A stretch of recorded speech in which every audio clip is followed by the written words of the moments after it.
The union operator allows you to take two input relations and return an output relation that contains all the tuples that exist in either the first input relation or the second input relation.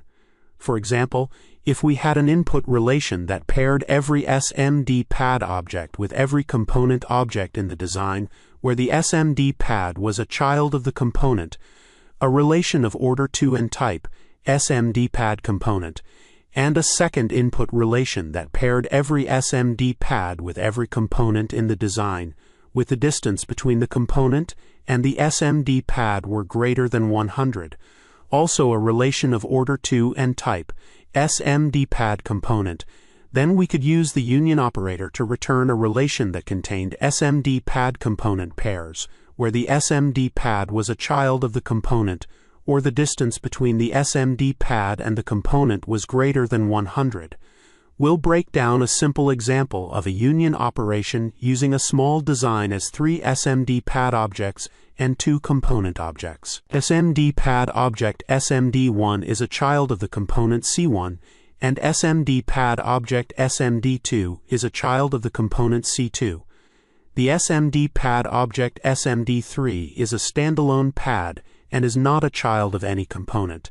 The syntax for the union operator is the union keyword and then the two input relations, which must have matching order and type. The union operator will return the tuples that exist in either of the two input relations. Duplicate tuples will only appear once in the output relation. For our example, we start with the union keyword. The first input relation in our union example is the output of the first selection operation, and the second input relation in our union example is the output of the second selection operation.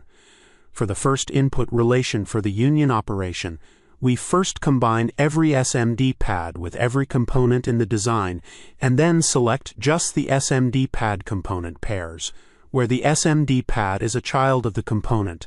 This relation will be of order 2 and type, SMD pad component. Based on our example design in the upper right corner, the size of the relation will be 2, giving us the tuples SMD1C1, SMD2C2.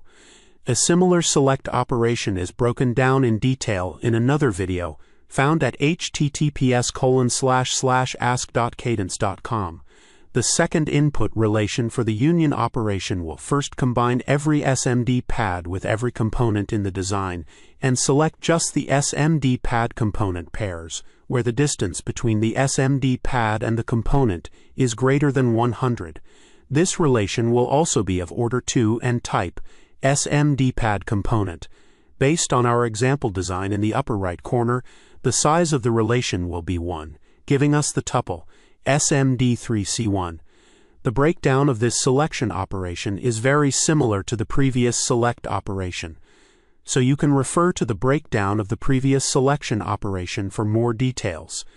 The union operator considers both input relations, which must have the same order and type, and returns all the tuples that exist in either the first input relation or the second input relation. This will be all SMD pad component pairs in the design where the SMD pad is a child of the component, plus all SMD pad component pairs where the distance from the SMD pad to the component is greater than 100. Our union example took a first input relation that had all SMD pad component pairs, where the SMD pad was a child of the component, and a second input relation that had all SMD pad component pairs, where the distance from the SMD pad to the component was greater than 100, and used the union operator to return the tuples of SMD pad component pairs, where the SMD pad was a child of the component, along with all the pairs where the distance from the SMD pad to the component was greater than 100.